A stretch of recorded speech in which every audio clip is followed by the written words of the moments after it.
Salam, salam, outsider, le débrief commence. Maintenant, Arsenal l'emporte aujourd'hui 5-0 face à Wolverhampton pour le dernier match en fait de la saison et en plus c'était à domicile. Franchement, on va être très très sérieux, je suis venu de très très loin, vous-même vous le savez, ces tocards-là, toute la saison, ils nous ont donné des émotions, je dis des émotions que moi-même je ne veux pas vous expliquer. Je vous l'ai dit la dernière fois, j'ai eu chaud, j'ai eu froid, j'ai eu l'impression que j'avais le Covid, j'ai eu la fièvre, j'étais là à trembler. On a eu, je dis bien, toutes les émotions durant cette saison. Et finalement, à la fin, si tu regardes bien, certes, c'est une saison blanche, mais sincèrement, après cette prestation-là, il y a de quoi être rassuré.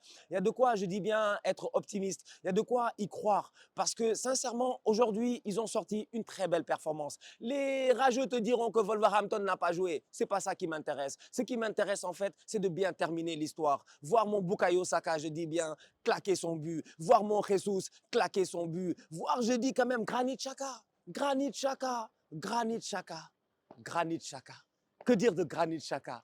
Granit Xhaka a pris mon brassard de capitaine, il l'a jeté par terre.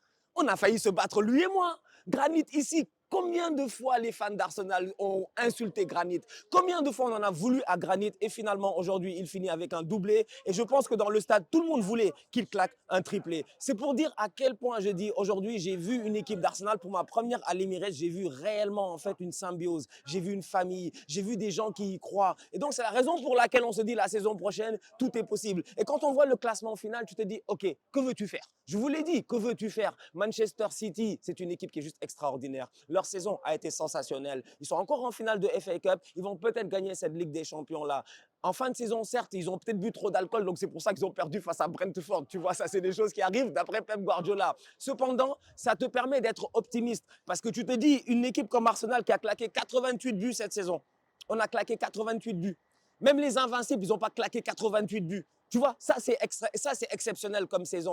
43 buts encaissés défensivement. Ok, on peut dire que ça paraît beaucoup, mais si tu regardes la fin de saison, tu te dis c'est quand même relativement logique quand tu perds ton Saliba durant le mois d'avril et que tu te mets à encaisser des buts à tout va dans des matchs où tu n'aurais jamais dû encaisser. C'est pour dire à quel point quand même collectivement parlant, il y a eu énormément de positifs dans cette équipe d'Arsenal-là. Et moi personnellement, je me dis rien n'est encore mort. Et puis, tu vois, dans la vibe outsider, toute la saison, je les ai attaqués, les fans de Manchester United. Et finalement, ils sont juste derrière nous. Ils sont juste derrière nous, en fait. C'est ça qui est exceptionnel. Et donc, du coup, moi, j'ai juste hâte à la saison prochaine. J'ai hâte de revoir mon effectif. J'ai hâte, je dis bien, de voir le mercato. J'ai hâte de voir est-ce que les gars vont passer à un autre palier. Parce que la vérité, c'est que l'année prochaine, on a des attentes. On a des attentes, je dis. L'année prochaine, j'aimerais bien les traiter de tocards le moins possible.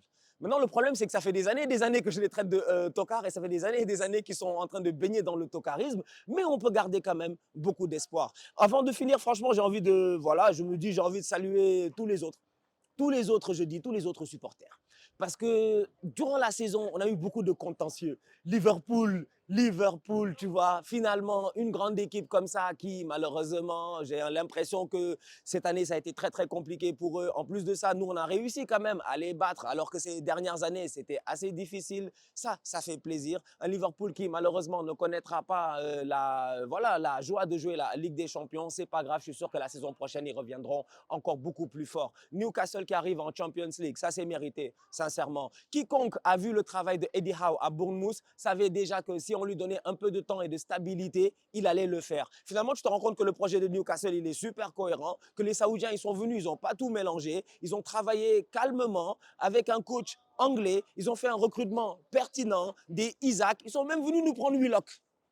Alors que Dieu sait qu'en fin de saison, nous, on aurait pu utiliser Willock, tu vois. Quand tu vois comment on a galéré un tout petit peu, Joe Willock aurait pu nous faire énormément de bien. Donc, du coup, cette équipe de Newcastle-là aussi, avec tous les moyens qu'ils ont, la saison prochaine, je suis sûr qu'ils resteront compétitifs. Manchester United, j'en ai déjà parlé, je vous l'ai dit, Ten Hag, ce chauve-là, moi, j'ai peur. J'ai peur. Tu vois, il y a de quoi avoir peur. Pourquoi il y a de quoi avoir peur? Parce que je vous l'ai dit, il y a Arteta qui est là, il y a Guardiola qui est là, tu as Ten Hag qui est là.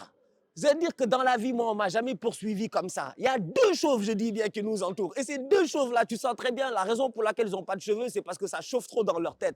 Et donc, du coup, tu es certain et même sûr que la saison prochaine, ils seront encore une fois là pour essayer de nous mettre des bâtons dans les roues.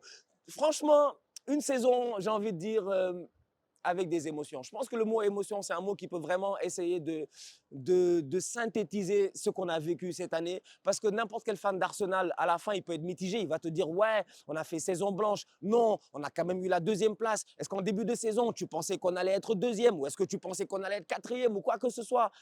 Le plus important, c'est le résultat final. Quand ça fait 6 ans que tu n'as pas joué la Ligue des Champions, quand depuis le but de Mesut Ozil là, l'année où il met le but face à Ludogorets, je pense si je ne me trompe pas, depuis cette année-là, en fait, on n'a pas vécu l'hymne de la Champions League. Cette hymne-là, là où ça crie de Champions, eh ben, j'ai hâte que la saison prochaine, elle puisse résonner ici à l'Emirates.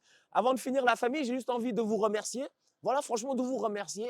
Tous ceux qui regardent les DBF Première Ligue, parce que cette saison, on en a fait énormément. J'ai regardé tous vos matchs, surtout, je dis bien, le top 6. Ça m'a fait plaisir d'être là, de débattre avec vous et tout. Et c'est ça la vibe outsider. Parce que là, sachez que dans 6 semaines, je reviens.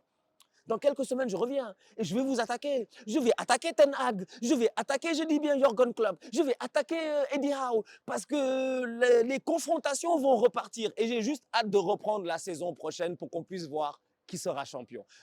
Manchester City, Pep Guardiola, s'il te plaît, quoi, gars, gère-toi. Franchement, gère-toi. Pardonne-nous, quoi, sincèrement, pardonne-nous. Si tu gagnes la Ligue des Champions cette année, s'il te plaît, pardonne-nous. On sait que tu as cette volonté de gagner et tout, sauf que quand tu regardes le nombre de points qu'ils ont au classement, et quand tu te dis que si on les avait poussés, parce qu'on ne les a pas poussés jusqu'au bout, tu vois. On a foiré durant le mois d'avril. Si on les avait poussés jusqu'au bout, ils auraient eu 94 points. Et être champion à 94 points, c'est pas facile. Déjà, Liverpool à 97, ils n'ont pas gagné le championnat.